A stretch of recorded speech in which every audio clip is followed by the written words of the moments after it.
नमस्कार दोस्तों, आप देख रहे हैं जेबीयू न्यूज़ में आपका स्वागत है। आज है रविवार की अपन आज की ताज़ा खबरें, बड़ी खबरें, महत्वपूर्ण एवं सभी सरकारी नौकरी, मौसम सभी की अपडेट जानेंगे। यहाँ पर आपको खबर मिलती है सबसे पहले, सबसे तेज, चाहे देश की हो, दुनिया की हो, राजनीति, खेल, मनोरंजन, हर बड़ी बात, खबर, छोटी बात, सब सच के साथ मिलती है। आप हमेशा हमारे साथ जुड़े रहिए, क्योंकि खबरों का असली जरिया आपको सिर्फ जेबीयू न्यूज़ पर ही मिलेगा। आइए शुरू करते हैं आज की अपन ताज़ा एवं महत्वपूर्ण खबरें, जो कि रविवार की 5 बड़ी खबरों के साथ अपन आज का वीडियो की शुरुआत करते हैं। चलिए पहली खबर पर नज़र डालते हैं।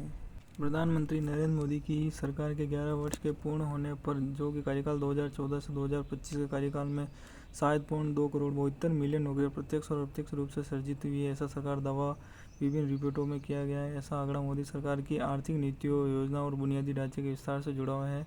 प्रत्यक्ष नौकरियों में यह वे नौकरियां हैं जो सरकारी और निजी क्षेत्र में कर्मचारियों की भर्ती के माध्यम से सृजित हुई है। सरकारी क्षेत्र में जैसे कि रेलवे होती है, सेना, पुलिस, केंद्र और राज्य सरकार की योजनाओं में नई नियुक्तियां। निजी क्षेत्र में से IT, manufacturing, health care, tourism, retail sector में भर्तियाँ। मोदी सरकार स्टार्टअप्स पर भी बहुत ध्यान दिया है। मोदी सरकार की स्टार्टअप इंडिया में योजना के तहत लाखों युवाओं को प्रत्यक्ष रोजगार मिला है। अप्रत्यक्ष नौकरियां, जो कि इनडायरेक्ट एम्प्लॉयमेंट के वह होते हैं, क्योंकि यह वे रोजगार हैं जो विभिन्न योजनाओं और आर्थिक गतिविधियों से जुड़े होते हैं, जैसे कि प्रधानमंत्री आवास योजना, सड़क निर्माण, स्मार्ट सिटी परियोजना, उज्ज्वला योजना, स्वच्छ Bharat mission, e commerce, logistic, delivery service, MSME sector औद्योगिक रोजगार सृजित हुआ है।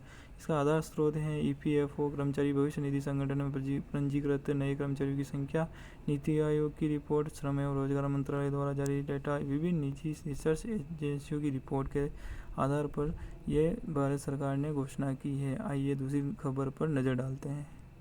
ब्रिटेन के विदेश मंत्री ने की प्रधानमंत्री मोदी से मुलाकात। ब्रिटेन के विदेश मंत्री डेविड लेमी ने आज प्रधानमंत्री नरेंद्र मोदी से नई दिल्ली में मुलाकात की। इस मुलाकात के दौरान द्विपक्षीय संबंधों को और मजबूत करने, व्यापार, रक्षा सहयोग, जलवायु परिवर्तन और वैश्विक मुद्दों पर जैसे कि बहुत सी चर्चाएं की गई। प्रधानमंत्री ने ब्रिटेन के विदेश मंत्री का स्वागत करते हुए भारत ब्रिटेन संबंधों को रणनीतिक साझेदारी करार दिया और आने वाले समय में दोनों देशों के बीच सहयोग की नई ऊंचाइयों पर ले जाने की उम्मीद जताई है। इस भेंट को दोनों देशों के बीच सकारात्मक और रचनात्मक संवाद के रूप में भी देखा जा रहा है, जिससे व्यापार और निवेश के नए अवसर खुल सकते हैं। ब्रिटेन के विदेश मंत्री की यह यात्रा ऐसे समय होने जा रही है जब भारत और ब्रिटेन के बीच मुक्त व्यापार समझौता FTA को लेकर बातचीत अंतिम चरण में है। प्रधानमंत्री का जम्मू कश्मीर दौरा। प्रधानमंत्री नरेंद्र मोदी ने जून 2025 में जम्मू कश्मीर का दौरा किया। उन्होंने कई विकास परियोजनाओं का उद्घाटन और शिलान्यास किया। जनता को संबोधित करते हुए उन्होंने कहा कि नया कश्मीर अब विकास, शांति और प्रगति की राह पर है। पाकिस्तान की प्रतिक्रिया इसमें सामने आई है कि पाकिस्तान के विदेश मंत्रालय ने एक बयान जारी कर इस दौरे पर आपत्ति जताई। उन्होंने इसे विवादित क्षेत्र में भारत का अवैध कदम करार दिया है। पाकिस्तान में अंतर्राष्ट्रीय समुदाय ने इस पर ध्यान देने की अपील की है। भारत का इस पर जवाब यह आया है कि भारत ने पाकिस्तान की टिप्पणी को सिरे से खारिज कर दिया गया है। विदेश मंत्रालय ने कहा है कि जम्मू कश्मीर भारत का अभिन्न हिस्सा है और रहेगा। पाकिस्तान को भारत के आंतरिक मामलों में हस्तक्षेप करने का कोई भी अधिकार नहीं है। विशेषज्ञों का मानना है कि पाकिस्तान की यह प्रतिक्रिया एक राजनीतिक बयानबाजी है, जिसका कोई अंतर्राष्ट्रीय महत्व नहीं है। मोदी सरकार का फोकस अब कश्मीर में विकास और निवेश को बढ़ावा देने पर है, जिसे पाकिस्तान पचा नहीं पा रहा है।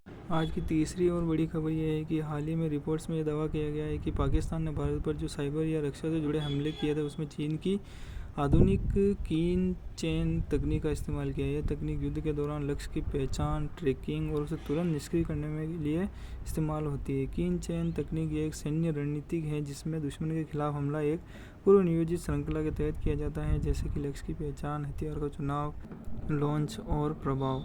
इसमें चीन ने समर्थन भी दिया है, पाकिस्तान को ड्रोन, रडार सिस्टम, साइबर युद्ध तकनीक उपलब्ध करवाई है, जिससे पाकिस्तान की और भी क्षमता बढ़ी है। इस पर भारत ने अपनी प्रतिक्रिया देते हुए कहा है कि भारत भी सतर्क है, अपनी रक्षा प्रणालियों को लगातार अपग्रेड भी कर रहा है, खासकर अंतरिक्ष, साइबर और ड्रोन तकनीक के क्षेत्र में। क्योंकि चीन अगर इस पाकिस्तान की सहायता ना करे तो दोस्तों ये कहीं भी भारत के सामने किसी भी सीधी लड़ाई में कभी भी जीत नहीं पाएगा। यह एक सच्चाई है और इसे पाकिस्तान भी मानता है, लेकिन पीठ पीछे वार करने में बहुत ही होशियार है पाकिस्तान, ये अपन सभी जानते हैं। दोस्तों अगली खबर एक ऐसी खबर सामने आ रही है जो कि देश को शर्मसार करने वाली खबर है।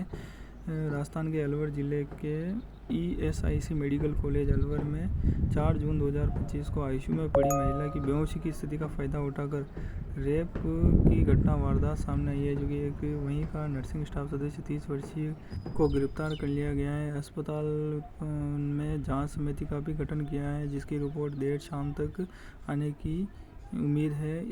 इसके लिए सभी सरकारों और राज्य सरकार को सीसीटीवी निगरानी आईसीयू सहित सभी अस्पताल के सभी संवेदन क्षेत्रों में 24/7 घंटे तक की निगरानी रखनी चाहिए। स्टाफ और सुरक्षा गार्ड की पृष्ठभूमि जांच जरूरी होनी चाहिए। नियमित ऑडिट और रैंडम निरीक्षण अस्पताल द्वारा प्रशासन द्वारा कराए जाने चाहिए।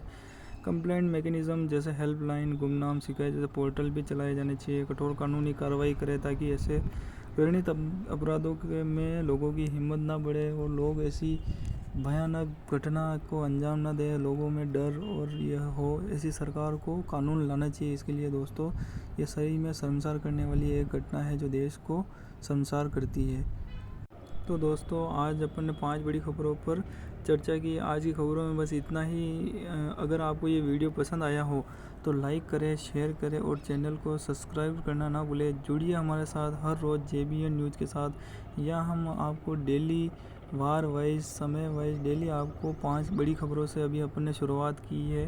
हमारे साथ जुड़िए रहिए। यही मिलती है खबरें जो हमेशा सच होती है, जो हमेशा सटीक होती है। समय के साथ हम पर भरोसा आप पर बढ़ता जाएगा। ऐसा ही प्यार हमारे साथ बनाए रखिए।